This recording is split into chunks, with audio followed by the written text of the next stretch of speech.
Sustainability, as we know, has been such a key issue, really highlighting in the past few years what a priority it's been for companies.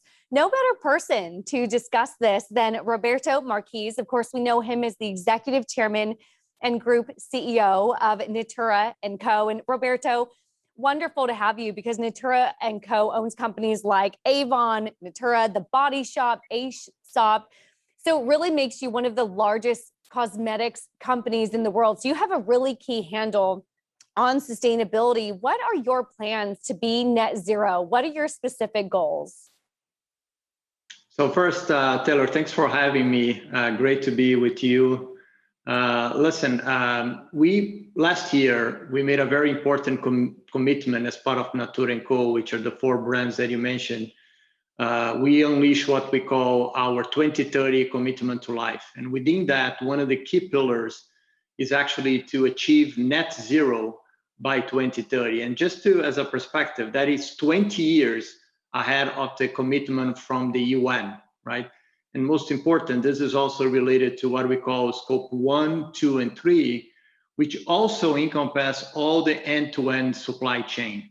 So a very daunting goal for us. This is one of the pillars. The second really talks about social inclusion and diversity.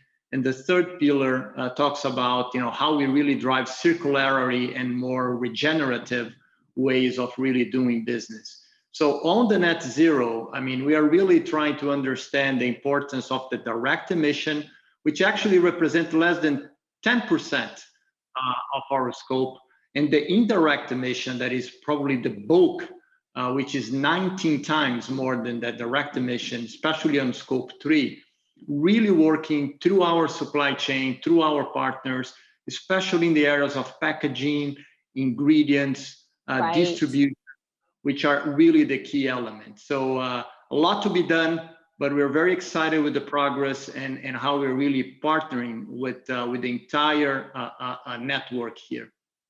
Talk to us about that packaging and the plastics and really that regenerative process that you described. Is the demand coming from consumers? Are they coming to you and saying, we want this?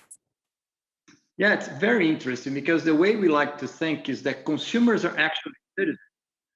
And we are seeing more and more the citizen, the civil society, and our customers becoming even more involved. They want companies, they want solutions that all think about the environment, the social aspect. And for that, our commitment is to achieve 100% of our packaging, either reusable, recyclable, and compostable by 2030.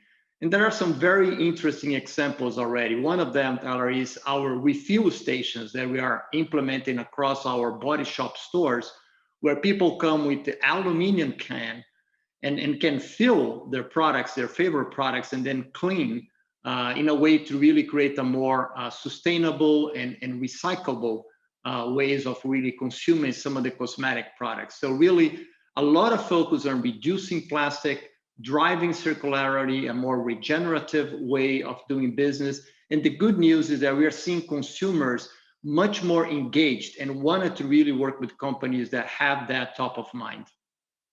Another pillar that you mentioned, of course, is social inclusion, and particularly in the Middle East and, of course, worldwide. What are you doing within your company to promote an equal recovery across gender, across race, particularly as we come out of this pandemic?